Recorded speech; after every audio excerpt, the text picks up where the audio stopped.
Este podcast é um oferecimento de Nadai Ferro e Aço, 12 3832 7124, Ubatuba, São Paulo.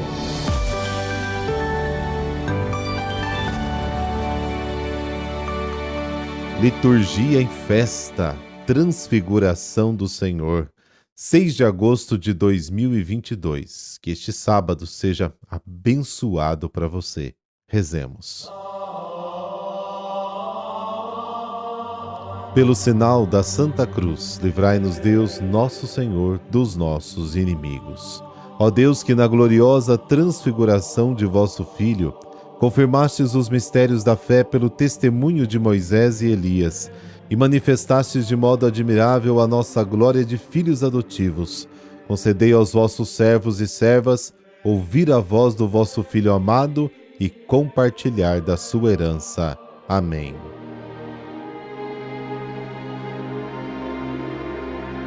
Lucas, capítulo 9, versículos de 28 a 36. O Senhor esteja convosco, Ele está no meio de nós. Proclamação do Evangelho de Jesus Cristo segundo Lucas. Glória a vós, Senhor. Naquele tempo, Jesus levou consigo Pedro, João e Tiago e subiu a montanha para rezar.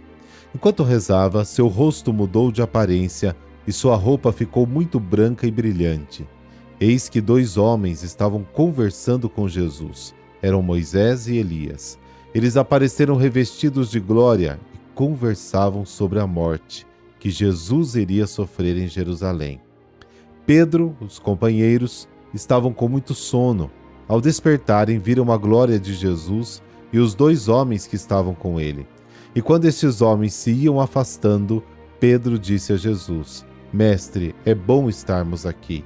Vamos fazer 3 tendas, uma para ti, outra para Moisés e outra para Elias. Pedro não sabia o que estava dizendo. Ele estava ainda falando quando apareceu uma nuvem que os cobriu com sua sombra. Os discípulos ficaram com muito medo ao entrarem dentro da nuvem.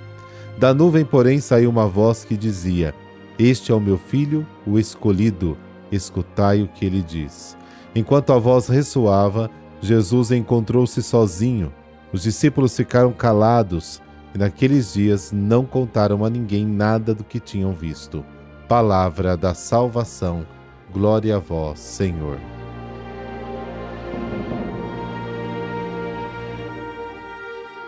A transfiguração revela o mistério de Jesus. Ele é o Filho do Pai, o eleito. O Pai ordena a todos: escutem-no. A obediência a somente Jesus é o ponto culminante da história. Agora sabemos quem é Jesus e por que devemos ouvi-lo. A ordem para escutá-lo diz respeito particularmente ao que Jesus disse na passagem anterior, onde revela a necessidade da cruz para ele e para aqueles que se decidem segui-lo. Os 3 discípulos têm uma visão antecipada de glória para enfrentar a passagem obrigatória da cruz anunciada por Jesus. Pedro, João e Tiago são as mesmas testemunhas da ressurreição da filha de Jairo. Para Mateus e Marcos, são também testemunhas da agonia de Jesus no Getsêmani. A importância desta revelação são lembradas pela 2ª carta de Pedro.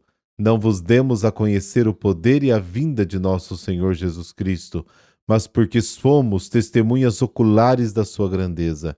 Com efeito, ele recebeu honra e glória de Deus Pai, quando esta voz lhe foi dirigida da majestosa glória: Este é o meu Filho amado, em quem me comprazo. Ouvimos esta voz descer do céu, enquanto estávamos com ele no Monte Santo, e assim temos melhor confirmação da palavra dos profetas. A montanha, na tradição bíblica, é o lugar privilegiado do encontro do homem com Deus. Lucas especifica que Jesus subiu ao monte para rezar. A transfiguração de Jesus é comprovada pelo aparecimento dos 2 personagens mais famosos da história bíblica, Moisés e Elias. A presença desses 2 grandes expoentes do Antigo Testamento não é por acaso. Eles vieram para dar testemunho de Cristo. Ele, o Senhor, o Cristo, é a conclusão e o ponto de chegada da lei, representada por Moisés, e dos profetas, representada por Elias. Moisés e Elias estavam conversando com Jesus sobre o seu próximo êxodo, que aconteceria em Jerusalém. A morte de Jesus não é o fim, mas o êxodo, a saída para a glória. Paixão e morte é um episódio. A glória da ressurreição será o estado real e definitivo de Cristo. A proposta de Pedro parte de uma interpretação superficial do evento. Ele viu o encanto de um mundo alcançado sem muito esforço e gostaria de fazer parte dele imediatamente. O que é pior, queria limitá-lo a um círculo pequeno de pessoas. Ele gostaria de alcançar a salvação sem a morte e sem a cruz. A visão não termina com o desaparecimento de Moisés e Elias, mas entra em uma segunda fase. A pergunta, quem é Jesus? Encontra uma resposta do próprio Deus. Este é o meu filho, o escolhido. No final, apenas Jesus permanece em cena diante dos discípulos. O sublinhado, somente Jesus, é intencional. Não há outro mestre ou profeta além dele. Ele é absoluto e único.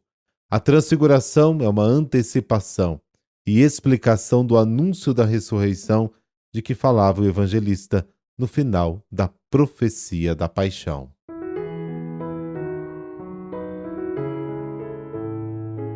Hoje a igreja celebra Santa Maria Francisca Rubato. Ana Maria nasceu em 14 de fevereiro de 1844 numa família simples e cristã. Desde a infância fez voto de virgindade. Aos 19 anos, após algumas tragédias familiares, foi para Turim, onde residia sua irmã mais velha. Durante 5 anos se dedicou às obras de caridade, morando com uma senhora rica que praticamente a adotou. Após o falecimento da protetora, voltou para junto da sua irmã. No verão de 1883, uniu-se a um grupo de senhoras pias que se dedicavam às obras de caridade. Nesse pequeno núcleo, iniciou uma vida comunitária religiosa, inspirando-se no ideal de São Francisco de Assis, sob a direção de um frei capuchinho. Ana Maria tinha uma fantástica capacidade organizadora de obras de caridade, e sua vocação missionária era emocionante, só voltada para a salvação das almas. O Instituto tinha a finalidade de dar assistência aos enfermos e proporcionar a educação cristã da juventude. Ana Maria emitiu os segundos votos em 1886, tomando o nome de Maria Francisca de Jesus. Foi eleita a primeira Madre Superiora do Instituto, cargo que manteve até a sua morte. O Instituto cresceu, chegando ao Uruguai, Maranhão e outros tantos lugares. Maria estava no Uruguai quando adoeceu. Morreu no dia 6 de agosto de 1904. Querido Deus, rico em misericórdia, que concedeste a Santa Maria Francisca Rubato um grande amor a Jesus sacramentado e aos homens e mulheres mais sofredores, concedei-nos pela sua intercessão alcançar as graças de que necessitamos. Isso vos pedimos por Jesus Cristo, vosso Filho e Senhor nosso. Amém. Abençoe-vos o Deus Todo-Poderoso, Pai, Filho, Espírito Santo. Amém. Bom sábado. Nos falamos amanhã.